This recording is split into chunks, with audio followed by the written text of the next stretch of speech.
Subscribe करें हमारे YouTube channel साधना gold को और पाएं वीडियो सबसे पहले। और हाँ, बेल आइकन दबाना ना भूलें। पति दुस्सील हो,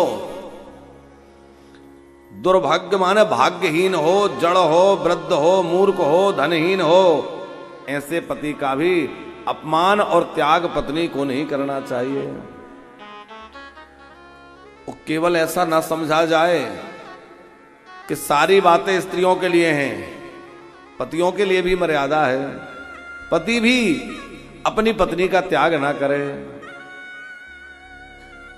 हमारे शास्त्रों में बहुत सारी कथाएं ऐसी हैं, सबसे श्रेष्ठ उदाहरण आपको देवें। जब जानकी जी का हरण हो गया, राम जी चक्रवर्ती सम्राट के बेटे हैं, क्या उन्हें कोई दूसरी पत्नी नहीं मिल जाती? यदि व्यवहारिक दृष्टि से देखा जाए तो चक्रवर्ती नरेश के पुत्र हैं राम। और यदि ये बात होती कि हमारे यहां स्त्रियों को कोई महत्व नहीं दिया जाता तो कहते कि चलो कोई बात नहीं है, एक चली गई दूसरा विवाह कर लेंगे। ऐसा भी नहीं कि सरकार देखने में काले कलूटे हैं, कोई लड़की अब ब्याहेगा नहीं, जैसे तैसे एक हो गया है। कितने सुंदर हैं, बदलायक नहीं पुरुष अनूपा, खरदूषण कह रहे हैं। राक्षस भी इनके रूप लावण्य को देख करके मुग्ध हो जाते हैं। तो इतने सौंदर्य संपन्न हैं,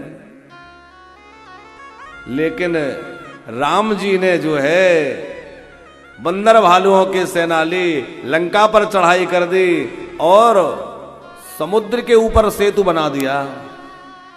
किसी नदी पर कोई सेतु बना दे तो समझ में आता है, पर समुद्र पर सेतु समझ से परे बात है। लेकिन राम जी ने अपनी प्रिया विदेहराज नंदिनी जानकी जी को प्राप्त करने के लिए समुद्र पर सेतु बना दिया और लंका पहुंच गए। तो पति को भी अपनी पत्नी की हर परिस्थिति में रक्षा करनी है, हर समय उसका ध्यान रखना है। सराबगी जी, लोग कहते हैं ना प्रेम की निशानी ताजमहल है। अरे ताजमहल क्या प्रेम की निशानी होगा? हजारों निरपराध मजदूरों के हाथ काट दिए गए। प्रेम की निशानी तो राम सेतु है, जो जानकी के प्रेम में रघुनाथ जी ने बनवा दिया। भैया उससे बड़ी निशानी क्या होगी?